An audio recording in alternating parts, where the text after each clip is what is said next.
What's up, all you clashers? This is Kaz, and welcome to Kaz Gaming.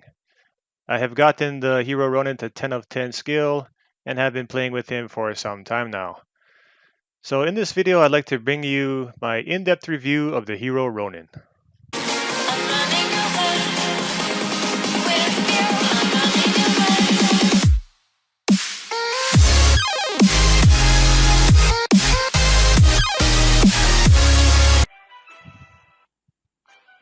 Alright, so how's everybody doing today?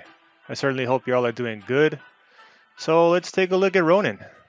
To start off, let's just go over how he looks. I definitely feel he looks better non-evolved than evolved. He looks more mysterious and rugged. The Japanese anime hair, the scarf covering his mouth, really suits him. The evolved look, on the other hand, with the bright red helmet and the flags coming out of his back, it just looks too cartoonish and really doesn't match his skill and what this hero is about. Now, what I mean by this is, Ronin has an innate ability to go invisible. It is by far one of the most impressive abilities in the game. Thus, he is a stealth hero. So naturally, a darker colored armor and no flags would have been more appropriate. He should have had something like a matte black or dark gray armor, almost looking like a shadow on the battlefield. Now, the weird thing is, stealth is really not indicative of a samurai. A samurai fights with honor. They rely on skill and not stealth. They want you to know it was them that defeated you in combat. Stealth is more of a ninja trait, and so the ability kind of doesn't match him. It's as if IGG got the samurai and the ninja mixed up, but we'll talk about that more a little later. Now let's talk about this weapon. The katana is indeed the quintessential weapon of the samurai, but that is not the only weapon in the samurai's arsenal. When we watch Ronin in action, his skill doesn't match this weapon. His skill causes AoE damage in front of him. Over time, you're seeing strike after strike amongst many targets. The katana is more of a dueling weapon. A skilled samurai could take down an opponent with a single devastating slash. So his skill really should have been a single target damage skill. Running up to the enemy, going elusive, then causing massive damage, taking that particular enemy down. But instead what we have is this AoE frontal damage. The weapon that is much more suited for this is the naginata. The naginata is a pole weapon with a large blade at the end. The size of the weapon gives the samurai greater range, and the attacks are of a sweeping motion for use in battles facing multiple opponents. So it really would have been cool to see Ronin running around the battlefield with this huge naginata in his hands, swinging this large weapon around, causing the current AoE damage that we see. That style would have definitely matched a lot better.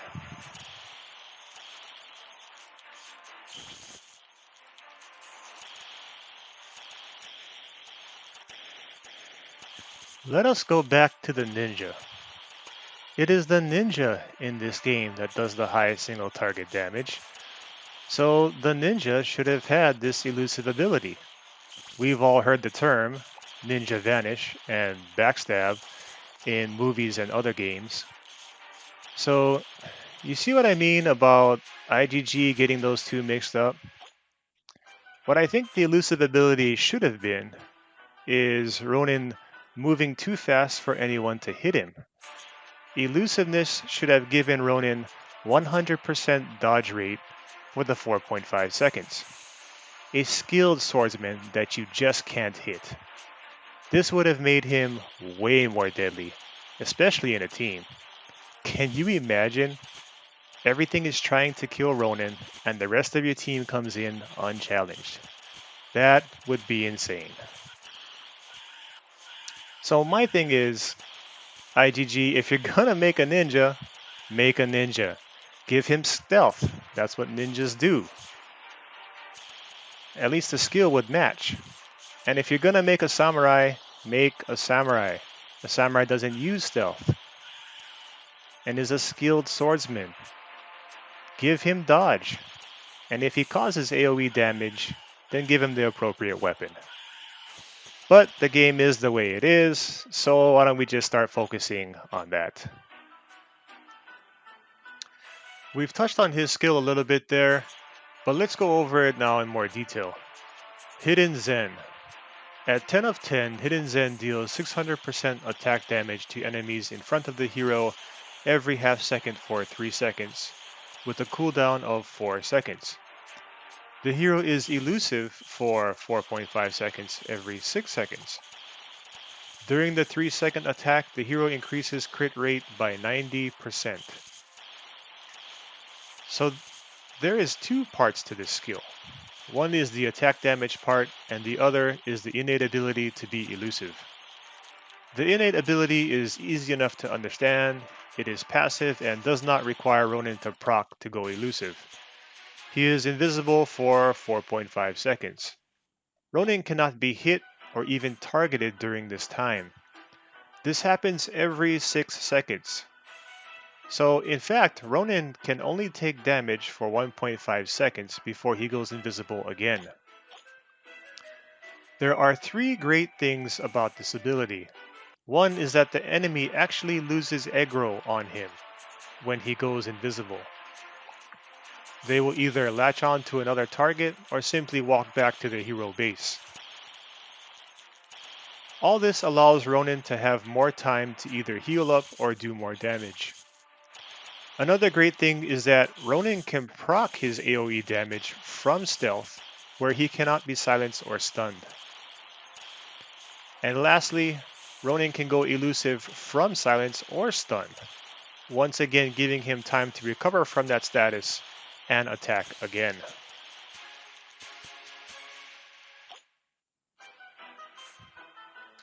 The 600 attack damage AoE is also impressive. I have done extensive testing on this, and it doesn't seem to matter how many targets are in front of him. The damage does not diminish. Each enemy takes the full 600% attack. There's only one downfall to this, and it's a big one. The damage is a dot. A dot is damage over time. Every half second for 3 seconds in the game simply means 6 hits. So the enemy heroes are taking 6 hits from Ronin's proc. This is bad. This means each enemy hero is also gaining hit energy from Ronin, which is 15% per hit. So Ronin's proc will fill the enemy hero energy bar by 90% by himself. So one really needs to take this into account when using Ronin, and either be sure to kill whomever you're hitting, or to pair Ronin with another hero that reduces energy. Now let's talk about outfitting, talents, crests, and artifacts. I mentioned this in the previous video already, but I thought I'd add it here as this is the in-depth review. In my Ronin Warrior video, I have Ronin with Stone Skin, level 4 Berserk Crests, and the Blitz Scroll. The attack speed boost gained from this combo gives Ronin a 400 attack speed. It was fun to see and play with, but after playing with him for a while and trying different setups, I noticed that the attack speed only gives him minimal advantage. The main idea behind it was to get Ronin to proc back to back. But the 3 seconds that the proc is going off is more than enough time for his normal attack to gain the energy for him to proc back to back anyway. That being said, there is still another advantage to consider, and that is Life Drain. If you were to use Life Drain as his main talent, then a 400 attack speed would greatly increase his survivability.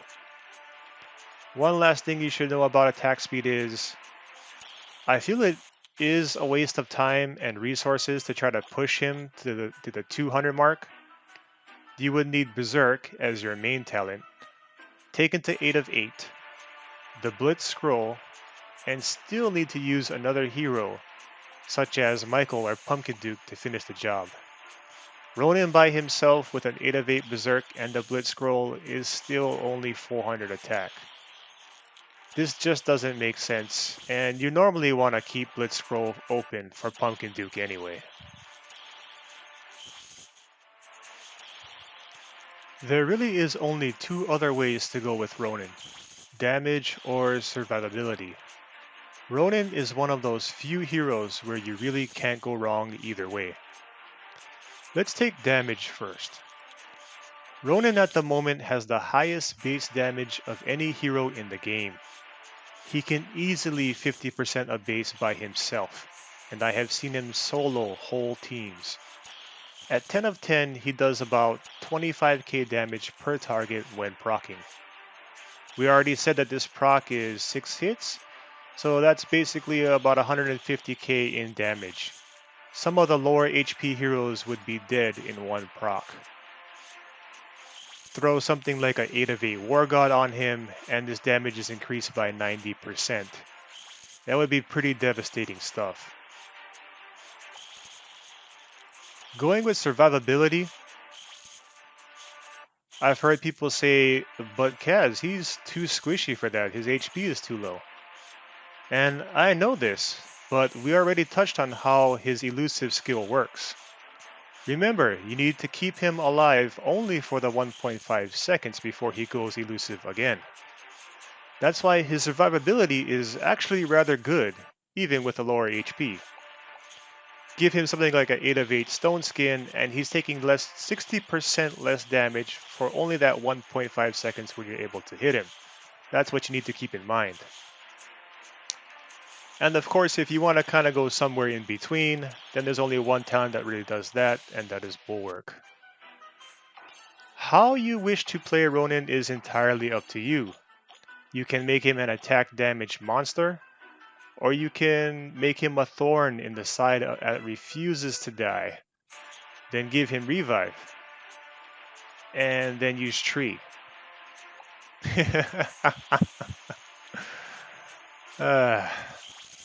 One thing I really would not consider is any type of damage reduction talent, such as Scatter or Corrode. Scatter would be great, actually, versus a single opponent. But we know that that is rare in this game, and when facing multiple opponents, the AoE proc is giving everyone else energy anyway. Corrode would also be a waste, not only for that same reason, but also for the fact that the elusive skill works against Corrode, as Ronin is not being attacked, so Corrode will not trigger.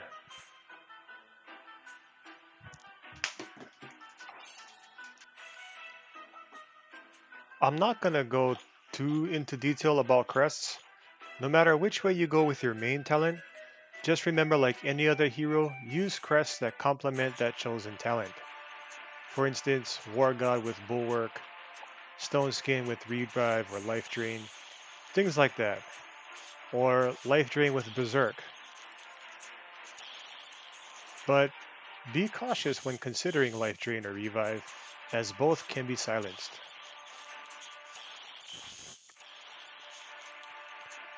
As far as artifacts go, it's Goblet of Life all day, every day. Because of Ronin's low health, this artifact is the most useful in battle. If you like running other things, like Eye of Garuda for the silence, just give it to another hero that you are running alongside him. Unless you want to have some fun in the arena, then give him some speed crests and the lightning rock and watch him blitz across the screen.